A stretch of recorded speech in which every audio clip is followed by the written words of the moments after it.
Salam dua jari.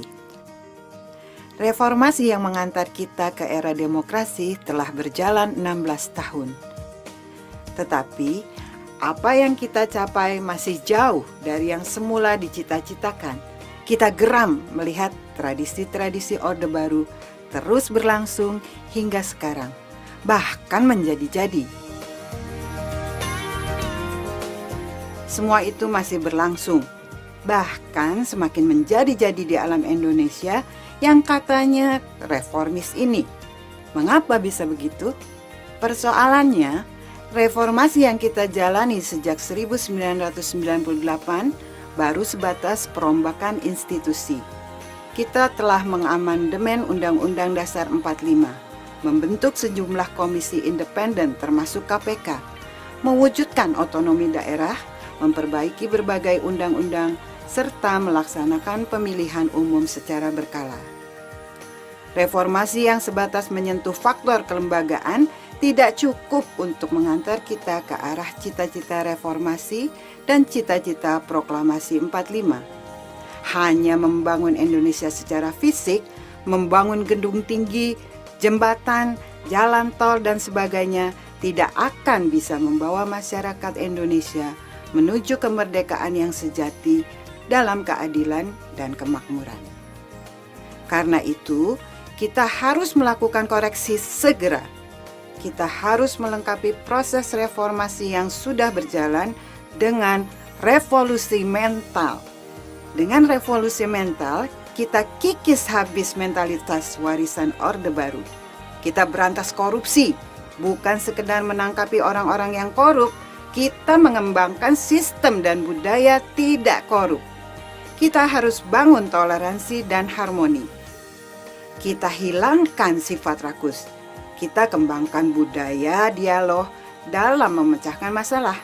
Kita tegakkan hukum yang adil dan bangun institusi peradilan yang bersih.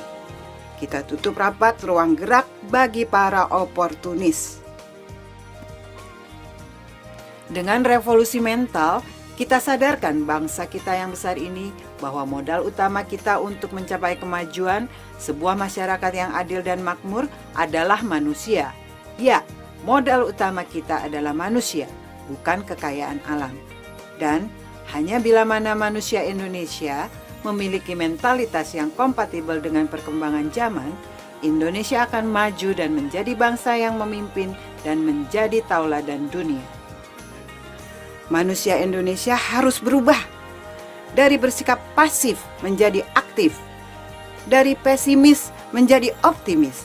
Daripada sekedar mengeluh, lebih baik fokus pada solusi.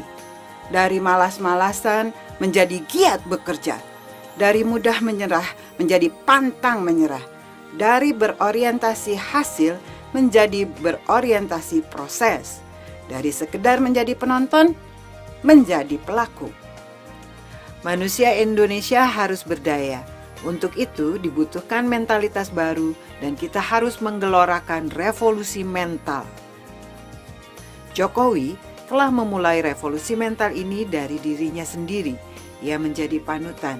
Sejak menjabat wali kota Solo dan kemudian gubernur Jakarta, Jokowi menunjukkan sikap seorang pemimpin yang selalu optimis dan mampu menularkan harapan.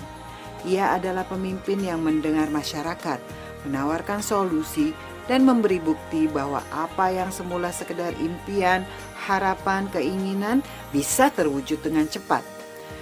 Jokowi memberi teladan melalui perilakunya yang sederhana, menghormati sesama manusia, mengedepankan dialog, merakyat, transparan, dan apa adanya. Kini, giliran kita untuk juga melaksanakan revolusi mental dalam diri masing-masing. Kita mulai dari lingkungan terkecil, dari keluarga, lingkungan tetangga, dan lingkungan tempat bekerja menuju ke lingkungan kota dan negara. Kita harus menjadi manusia yang aktif, menjadi orang yang optimis, giat bekerja, tak mudah putus asa, bersedia menjalani proses demi keberhasilan yang hakiki, menjadi pelaku. Revolusi mental bukan hal yang mustahil. Ia bisa dan sangat bisa diterapkan dalam kehidupan sehari-hari. Persoalannya, apakah kita mau atau tidak? apakah kita berani atau tidak? Jokowi sudah memberi arah dan teladan. Ayo kita ikuti dan dukung pemimpin kita. Salam dua jari. Jangan lupa pilih Jokowi.